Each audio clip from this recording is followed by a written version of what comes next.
गाजियाबाद में लोकसभा चुनावों के दूसरे चरण में 26 अप्रैल को मतदान होगा। करीब 30 लाख रजिस्टर्ड मतदाता हैं। एक बहुत बड़ी कंस्टिट्यूएंसी है, दिल्ली से सटी, हाई प्रोफाइल मानी जाती है और यहाँ पर अर्बन एपैथी जो है वो एक इशू भी यहाँ पर रहा है और इन सभी चुनौतियों से निपटने के लिए बहुत बड़े स्तर पर यहाँ पर तैयारी की जा रही है। मेरे साथ अभिनव गोपाल हैं, चीफ डेवलपमेंट ऑफिसर। सबसे बड़ी चुनौती तो आपके सामने हीट वेव की है और आज भी इलेक्शन कमीशन में हाई लेवल मीटिंग हुई है, नए सिरे से तैयारियां की जा रही है। How big a challenge will be heat wave? Heat wave क्या आपको लगता है आपके लिए एक चुनौती होगी इस बार? अब जैसा कि मौसम के अनुसार जो फोरकास्ट है वो हीट वेव का एज सच अभी हमें नहीं मिला है, परंतु जैसा कि टेम्परेचर्स लगातार राइज हो रहे हैं और हमें कहीं ना कहीं उसकी तैयारी करनी होगी और हमने तैयारी करी भी है। जिस तरीके से हम लोग जो हमारे बूथ्स हैं, बूथ्स में हम लोग पीने की पानी की व्यवस्था, आपकी छाँव के लिए जो हमारे टेंट्स हो सकते हैं या जो अन्य माध्यम हो सकते हैं छाँव के लिए, वो हम वहाँ पे उपलब्ध कराने की कोशिश कर रहे हैं। बल्कि इसका हमने एक मैपिंग भी कर लिया है जहाँ जहाँ पे इस तरह की समस्याएं आने की संभावनाएं हैं।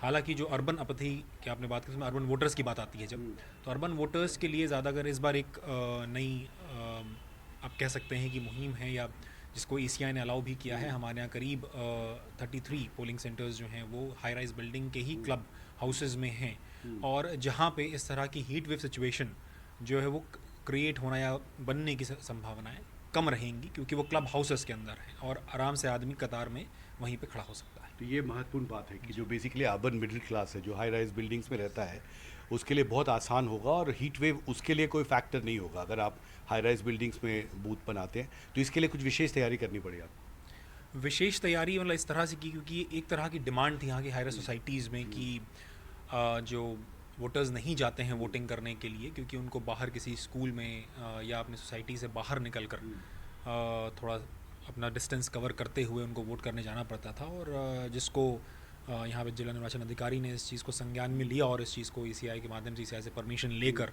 इन बूथों को इस बार हाई राइज सोसाइटी के अंदर ही, जहाँ पे बड़े वोटर्स, जहाँ बड़ी संख्या में वोटर्स हैं जिन हाई राइज सोसाइटीज़ में, वहीं पे स्थापित किए गए।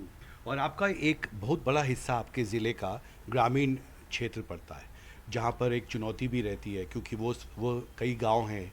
गाज़ियाबाद ज़िले में बहुत बड़ा ज़िला है आपका। ग्रामीण इलाकों में किस तरह की तैयारी है? शहरों में तो आपने हाई राइज सोसाइटीज़ में भी बूथ बनाया है। अब अगर मैं इसमें आंकड़े की बात करूं तो मोटा मोटा अगर मैं कहूं से 20 से 25% जो हमारे वोटर्स हैं वो ग्रामीण इलाके के हैं और 75 से 80 जो प्रतिशत जो हमारे वोटर्स हैं वो हमारे शहरी क्षेत्र के हैं। यहाँ पे कुल मिला के 142 ग्राम पंचायतें हैं जो कंपैरेटिवली बाकी हमारे यूपी के जो डिस्ट्रिक्ट्स होते हैं वहाँ के ग्रामीण इलाकों से काफ़ी कम है। और मज़े की बात यह है इसमें, मैं बताना चाहूँगा आपको, कि ग्रामीण क्षेत्रों में हमारा वोटिंग परसेंटेज हाई रहता है। वो 60% से ऊपर ही रहता है, जो स्टेट एवरेज के आसपास रहता है। जो बड़ी समस्या हमें आती है वो आती है हमारे साहिबाबाद कंस्टिट्यूंसी में और गाजियाबाद कंस्टिट्यूंसी में, जहाँ पर क्रमशः मैं कहूँगा साहिबाबाद में 47% वोटिंग हुई थी मात्र 2022 में, और वहीं गाजियाबाद 2000 मैं विधानसभा की बात कर रहा हूँ, अगर मैं विधानसभा की बात करूं, और 2019 में हमारी 49% वोटिंग हुई थी साहिबाबाद में, जो 50% से भी कम है। और गाजियाबाद की अगर मैं गाजियाबाद कंस्टिट्यूंसी की बात करूं तो वहाँ पर 52% वोटिंग हुई थी हमारी 2022 में। तो कहीं ना कहीं जो हमारा वोटिंग परसेंटेज जो 54.9% 2022 में रह गया था गाजियाबाद का, जो कि लोकसभा में 55.6 से कम हो गया था, और इसका बहुत बड़ा जो चंक था वो अर्बन के कारण था। हालांकि आपने जो सवाल किया था कि रूरल में हम लोग क्या स्पेशली कर रहे हैं, क्योंकि वहाँ पे ऑलरेडी अवेयरनेस वोटिंग को लेके काफ़ी ज़्यादा जो हम देख पाते हैं आंकड़ों के हिसाब से मैं देख पा रहा हूँ, परंतु इसके बाद भी इस बार हम लोगों ने घर घर दस्तक अभियान चलाया था, जो हम स्कूल के बच्चों के माध्यम से, स्कूल की टीचरों के माध्यम से हम लोग घर घर दस्तक जाके हमने दी, और वहाँ पे सभी अभिभावकों से, जो पेरेंट्स होते हैं हमारे, और प्लस जो हमारे प्रधान हैं उनके, जो हमारे रिप्रेजेंटेटिव लोकल रिप्रेजेंटेटिव होते हैं, उनके माध्यम से भी ये चीज़ इंश्योर करिए कि सभी अपने घरों से निकलें और इस बार जो है 70% से ऊपर वोटिंग ग्रामीण क्षेत्र में हो। ग्रामीण क्षेत्र में हो। ग्रामीण क्षेत्र में। अब विशेषकर महिला मतदाता की जहाँ तक बात करें, बहुत अच्छी पेंटिंग और इस तरह की पेंटिंग्स आपके कलेक्ट्रेट में हर तरफ है, जहाँ पर आपने विकास के पर्सपेक्टिव से लोगों को ज़्यादा इंकरेज किया जाए वोटिंग के लिए। इसके लिए एक मुहिम आपने शुरू की है, first time voters, youth, women. ये सब आपके लिए टारगेट होंगे इस बार? बिल्कुल, आपने बिल्कुल सही कहा क्योंकि जो कम वोटिंग परसेंटेज था उसका डायग्नोसिस जो हमने किया उसमें कई चीज़ें निकल के आई। इसमें फ़र्स्ट टाइम मोदी साहब ने बोला कि काफ़ी कम वोटिंग यहाँ पे रहती है, और इसके लिए हमने एक विशेष अभियान चलाया था। करीब यहाँ के 30 लोकल कॉलेजेस, मैं लोकल कॉलेजेस में स्पेशली एम्फोसाइज करना चाहूँगा, क्योंकि लोकल कॉलेज में वो लोग हैं जो यहाँ के वोटर्स हैं, जो यहाँ पर पढ़ रहे हैं।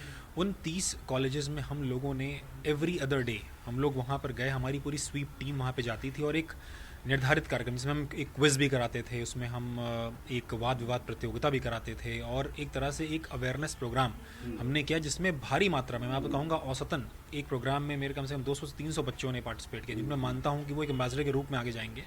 और वो 200-300 जो है 20,000 या 30,000 की वो एक पॉपुलेशन को उनको रियलाइज़ कराएंगे कि आपका वोटिंग का इंपॉर्टेंस क्या है। तो ये आपका यूथ को लेकर जो हमारा विशेष अभियान चला, वो कॉलेज में जाके उन्हीं के पास जाकर उन्हीं को समझाना और उन्हीं को बताना कि आपकी वोटिंग राइट की क्या इंपॉर्टेंस है, वो हमने कराया।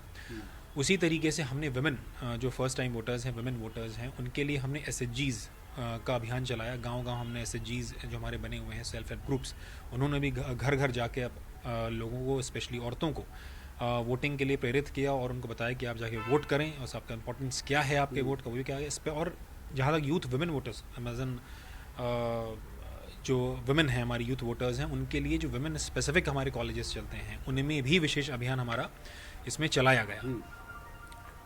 और हाँ जी, एक आखिरी सवाल, मैं आंकड़े देख रहा था कि विशेषकर नवादा में, बिहार में जो संसदीय क्षेत्र है, वहाँ पर कुछ इलाकों में जब 12 बजे तक खबर आई कि एक भी वोट नहीं गिरा है, तो जो वहाँ पे डिस्ट्रिक्ट मजिस्ट्रेट थे, उन्होंने आदेश दिया अधिकारियों को कि वो जाके इंक्वायर करें कि क्यों नहीं वोटिंग हो रही है।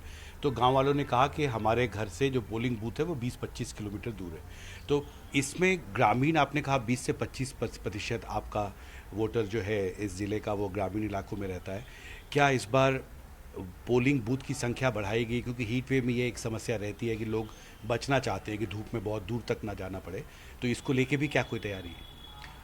बिल्कुल, यहाँ पे इस तरह की समस्या आपको गाज़ियाबाद में फेस करने के लिए नहीं मिलेगी, क्योंकि यहाँ पे अगर आप जोग्राफिकल डेंसिटी की बात करें, density one of the highest in UP है।